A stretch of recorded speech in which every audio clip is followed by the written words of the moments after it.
আসসালামু আলাইকুম। কেমন আছেন সবাই? আশা করি আল্লাহর রহমতে ভালোই আছেন। সবাই মিলে একসাথে নদীর পাড়ে খাওয়া-দাওয়ার আয়োজন করেছিল। তারপরে হঠাৎ করে সবাই মিলে একসাথে আমাকে ফোন দিল, "সুমন ভাই কোথায় আপনি?" পরে বললাম, "আমি একটু কাজ করতেছি বাসায়।" বলল, "কাজ শেষ করে চলে আসবেন নদীর পাড়ে।" আমি বললাম, "আচ্ছা ঠিক আছে, কাজ শেষ করে চলে আসবো।" পরে কাজ শেষ করে কিছু সময় হাতে নিয়ে চলে গেলাম নদীর পাড়ে। নদীর পাড়ে এসে দেখি সবাই মিলে একসাথে রান্না বান্না করতেছে, খাওয়া দাওয়ার আয়োজন করেছে। সেটারও ভিডিও আপলোড করেছিলাম। এখন রান্নার পরে খাওয়া দাওয়া করব, সেই ভিডিওটা আপলোড করলাম। সবাই মিলে একসাথে বসে গেলাম খাওয়া দাওয়া করার জন্য। আর সবাই ভালোবাসায় মহব্বতে কারণে এত সুন্দর আয়োজনে আমাকে ডেকে নিয়ে এসেছে। এটাই ভালোবাসা, এটাই মহব্বত। তা না হলে এই আয়োজনে হয়তো নাও থাকতে পারতাম। থাকার একটাই কারণ ভালোবাসা, মহব্বত। এই ভালোবাসা মহব্বত যতদিন বেঁচে থাকবো সবার মাঝে,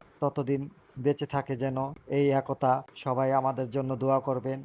সবাই বসে গেছি খাওয়া দাওয়া করার জন্য। আর এর মাঝখানে আমি একটু ভিডিও করে নিতেছি, কারণ এই ভিডিওগুলো এক সময় আমরা যখন দেখব আমাদের মনে পড়ে যাবে সেদিনকার স্মৃতিগুলো। তার জন্য এই ভিডিও করা আর আপনাদের মাঝে শেয়ার করা যে আমরা সেদিন কি করেছিলাম, কি কি আয়োজন করেছি, কত মজা করেছিলাম। শত ব্যস্ততার মাঝেও একটু সময় বের করে সবার সাথে একটু সময় কাটালাম। সবাইকে অসংখ্য ধন্যবাদ যে এত সুন্দর আয়োজনে আমাকে ফোন করে ডেকে আনার জন্য। সবাইকে অসংখ্য অসংখ্য ধন্যবাদ। আবারও অনেক অনেক ভালোবাসা রইল তোমাদের প্রতি। আর এভাবে যেন আমরা সবাই মিলে একসাথে যতদিন বেঁচে থাকবো এভাবে আয়োজন করে সবাই একসাথে যেন থাকতে পারি। সবার জন্য দোয়া ও ভালোবাসা রইল। সবাই আমাদের জন্য দোয়া করবেন। ভিডিওটা কেমন হলো অবশ্যই কমেন্ট করে জানাবেন। সবাই ভালো থাকবেন, সুস্থ থাকবেন, এই দোয়া করি মহান আল্লাহর কাছে।